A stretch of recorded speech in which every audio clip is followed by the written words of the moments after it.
আজি হল আমাৰ অৱস্থান ধৰ্মঘট কাৰ্যসূচী। এইটো আমাৰ সদৌ অসম কৰ্মচাৰী পৰিষদৰ নিৰ্দেশ মৰ্মে গোটেই অসমতে সাব ডিভিজন অফিচৰ সন্মুখত আৰু ডিচি অফিচৰ সন্মুখত এই অৱস্থান ধৰ্মঘট কাৰ্যসূচী এখন আমি পালন কৰিছোঁ। এই অৱস্থান ধৰ্মঘট কাৰ্যসূচীখন আমাৰ 11টাৰ পৰা আৰম্ভ হৈছে। 11টাৰ পৰা 2টা বজালৈকে 3 ঘণ্টীয়া প্ৰগ্ৰাম। আৰু ইয়াৰ মেইন উদ্দেশ্যটো হ'ল পুৰণি পেঞ্চন আমাৰ ভাল ৰাখিব লাগে আৰু নতুন পেঞ্চন বাতিল কৰিব লাগে। মেইন উদ্দেশ্য এইখিনিয়ে।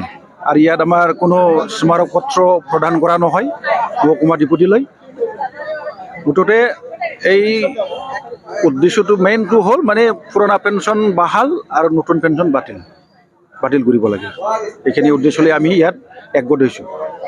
এইটো আমাৰ এই সংক্ৰান্তত আমাৰ চৰকাৰৰ লগত বহুতবাৰ আলোচনা হৈছে, মেমৰেণ্ডামো দিয়া হৈছে আমাৰ সদৌ অসম কৰ্মচাৰীৰ তৰফৰ পৰা।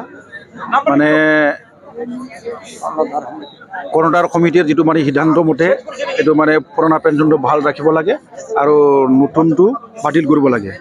এই ক্ষেত্ৰত চৰকাৰে হ'ব কৈ আছে, আমাক কথা দি আছে, কিন্তু আজিলৈকে কৰা নাই। এইটো কাৰণে আমি আজি এই প্ৰগ্ৰামটো লৈছোঁ। আৰু যদি আজি প্ৰগ্ৰামত যদি কোনো আমি ৰিজাল্ট নাপাওঁ, তাৰ পৰৱৰ্তী কালত আমি আৰু ইয়াতকৈ মানে সক্ৰিয়ভাৱে আন্দোলন কৰাৰ কাৰণে হয়তো নিশ্চয় কিবা এটা সিদ্ধান্ত ল'ব আমাৰ কেন্দ্ৰীয় কমিটিয়ে। আজি আমি গোসাইগাঁও মহকুমা ডিপুটিৰ কাৰ্যালয়ৰ সন্মুখত গোসাইগাঁও মহকুমাৰ অন্তৰ্গত শ্ৰমিক, শিক্ষক, কৰ্মচাৰীসকলে অৱস্থান ধৰ্মঘট কৰিছোঁ। এই অৱস্থান ধৰ্মঘট আমাৰ সদৌ অসম কৰ্মচাৰী পৰিষদৰ নিৰ্দেশত আমি কৰি আছোঁ।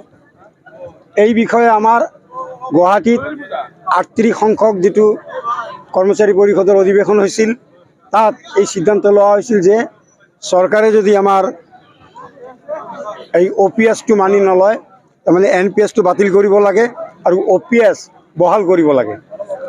আমি চৰকাৰৰ লগত বহিছিলোঁ, চৰকাৰে তেনেকুৱা পজিটিভ এনচাৰ আমি পোৱা নাই। যাৰ কাৰণে আজি আমাৰ এই ধৰ্মঘটটো সদৌ অসম কৰ্মচাৰী পৰিষদৰ নিৰ্দেশত গোসাইগাঁও জিলা কৰ্মচাৰী পৰিষদৰ সৌজন্যত পতা হৈছে। আৰু এইটো হ'ব পুৱা 11 বজাৰ পৰা আবেলি 2 বজালৈকে 3 ঘণ্টীয়া অৱস্থান ধৰ্মঘট।